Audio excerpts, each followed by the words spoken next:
And we have our URC Season 3 champions, the Glasgow Warriors. Oh, I'm recording this right after the game.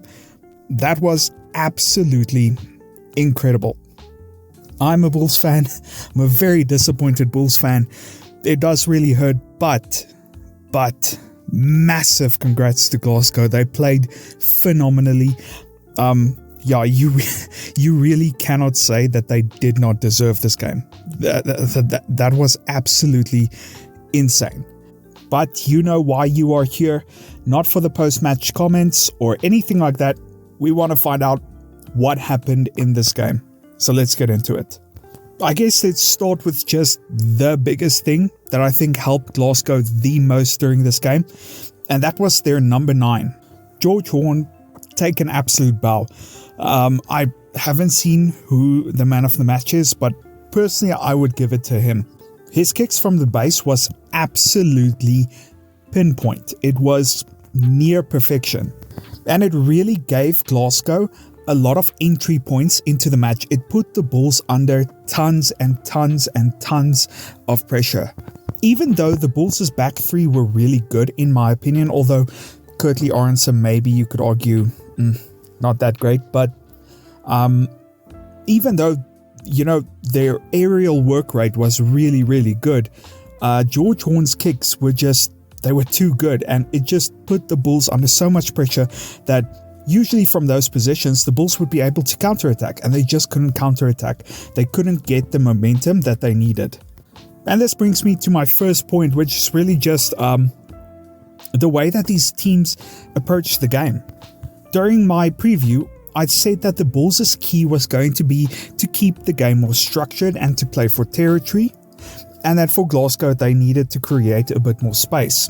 But for the Bulls, it didn't seem like they wanted to do that. It seemed like they really backed themselves to sort of overcome even Glasgow's strengths. It's like they decided, well, we're going to score 50 points on you, and then you're going to have to try to catch up with us. And the Glasgow Warriors, their defense was absolutely immaculate. So I think that was really the wrong call from the Bulls. It was the fact that they were really ambitious during attack, and I felt that was not needed. I felt that their kicking game was better than Glasgow's, at least in terms of open play kicking. You look at that kick, for example, from Johan Goosen, that absolutely amazing kick that basically turned into a Bulls lineout on Glasgow's 22 from where the Bulls were, which was on their 22. That's the type of stuff that I was expecting from the Bulls, and it didn't seem like they really were interested in that. They gave a lot of high-risk offloads, so they really tried, and maybe that's commendable, but I don't think that it was necessarily smart. Another big area where Glasgow managed to dominate the Bulls was at the lineout. Glasgow has a really good maul, but the Bulls were kind of effective at stopping it. I thought they stopped more mauls than, Glasgow had success with the mauls, which I've come to expect. That the Bulls are really good at defending the lineout, but they just weren't accurate in their own lineouts. And that was really up to Glasgow as well, who were absolutely insane in their maul defending specifically. I mean, it went down to the wire there at the very end. The Bulls had the ball. It was just driving over the line, and Glasgow did so well to counter that and to completely put a stop to it. I also think, in addition to how good George Horn was, Glasgow's defense was immaculate. Open play defense specifically. The Bulls are really good at attacking in open play. They can overwhelm defenses very, very easily. And it didn't happen with Glasgow for the majority of the game. Glasgow had to make 180 tackles, and they had a 92% tackle success rate. That is one of their best defensive efforts during the season. And especially the fact that it came against the Bulls, who has one of the best attacks in the competition, they should give themselves a pat on the back.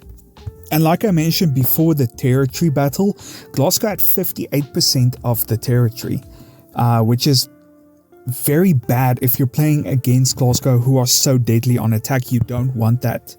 So it'll be really interesting to hear what Jake White has to say about the game. I would imagine that internally he's like, well, we got it wrong. We should have been more structured and not let the game devolve into chaos so much. Another big factor was that the Bulls' defense was not that good tonight.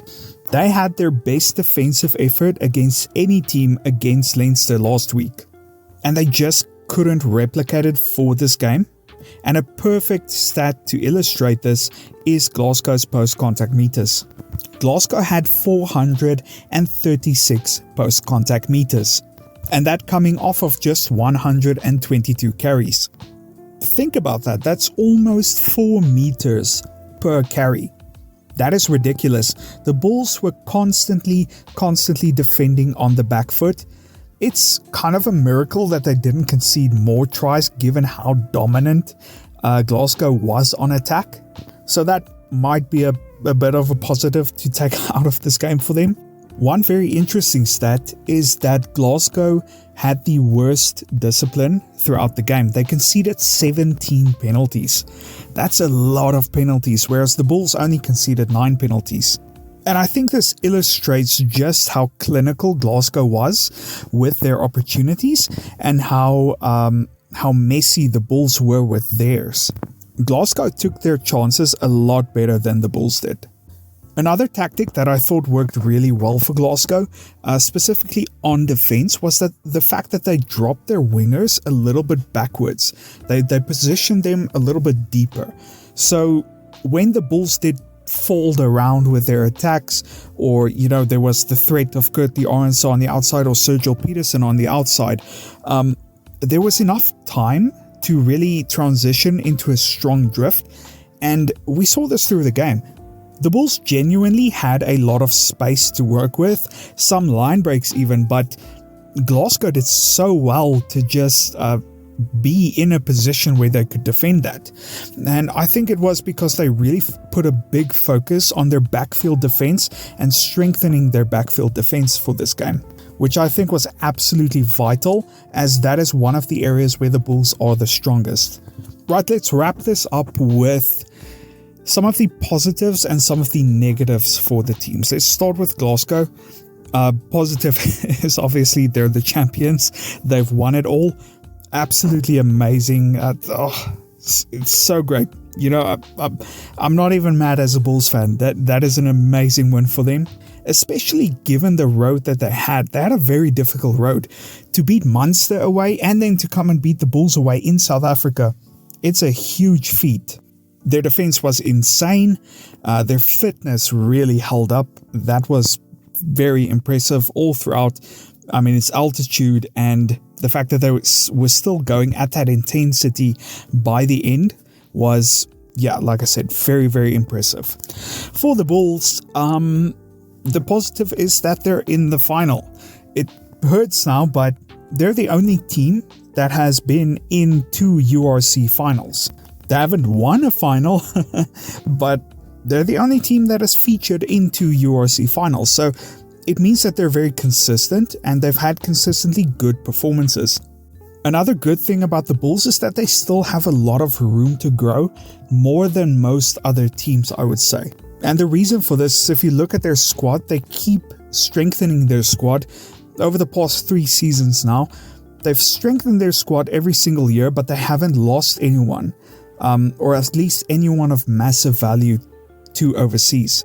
And this trend is looking to continue into next year. So this project that Jake White is building at the Bulls, it's not even close to being its final form, if you can say it like that. Their best performances are definitely still ahead of them. And that's really exciting if you're a Bulls fan. It sucks now, but there is a lot of hope for the future as a Bulls fan. Anyways, guys, thank you so much for watching. Thank you for following along with me this year. This is the best club competition in the world, in my opinion. It's the fastest growing club competition in the world. It's going to reach new heights, more audiences, and I cannot wait for it. I cannot wait for next year. Not next year, later this year. Thank you so much, guys. Cheers. Oh, and let me know what you think. Please, in the comments, let me know what you think. Cheers.